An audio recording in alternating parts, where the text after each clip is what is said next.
Hi to all అండి. ఈరోజు మీ person యొక్క లేట్ నైట్ థాట్స్ అయితే ఎలా ఉన్నాయో చూద్దామండి. వారు మీకు ఆఫర్ చేయాలనుకుంటున్నారు, మీ లైఫ్లోకి రావాలని అయితే అనుకుంటూ ఉన్నారు. మీకు జస్టిస్ అనేది, న్యాయం అనేది చేయాలన్న వ్యక్తి అయితే అనుకుంటూ ఉన్నారండి. మీ గురించి ఆలోచిస్తూ ఉన్నారు. ఆ వ్యక్తి మిమ్మల్ని బాధ పెట్టి వారి లైఫ్ నుంచి మిమ్మల్ని తరిమేసిన విధానం వారికి అయితే గుర్తుకొస్తుంది. బాధపడుతూ ఉన్నారండి. మీ పర్సన్ ఒంటరిగా ఉంటున్నారు. ఎవరితోటి కూడా ఎక్కువగా కలిసి స్పెండ్ చేయడం లేదు. వర్క్ ప్లేసెస్లో ఇట్లా ఒకరే ఆలోచిస్తూ ఉంటున్నారు. అంతే కలవిడిగా ఉండడం లేదు. వారికి బాధ అనేది అనిపిస్తుంది. అంటే ఇతర వ్యక్తులు అడుగుతూ ఉన్నారన్నమాట. మీకు చేసిన అన్యాయం గురించి ఆ వ్యక్తిని అడుగుతూ ఉంటే సమాధానం లేక, ఆ వ్యక్తి చెప్పలేక ముఖం చాటేసుకొని అయితే మీ పర్సన్ అయితే ఉంటూ ఉన్నారు.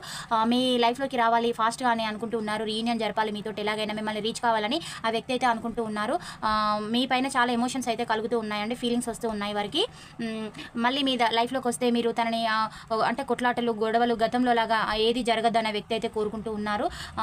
ఎలాగైనా మిమ్మల్ని రీచ్ కావాలని అయితే ఆ వ్యక్తి అయితే అనుకుంటూ ఉన్నారు. ప్రపోజల్ తోటి అయితే రాబోతూ ఉన్నారు. పాజిటివిటీని అయితే క్లైమ్ చేసుకోండి. ఈ పాయింట్స్ రిజనేట్ అయిన వాళ్ళు రిసీవ్ చేసుకోండి. కానీ వాళ్ళు లీవ్ చేయండి. ఛానల్ని లైక్ చేయడం, సబ్స్క్రైబ్ చేయడం అయితే మర్చిపోవద్దు. Thank you for watch. Next వీడియోలో కలుసుకుందాం. బాయ్. సీ యూ అండి.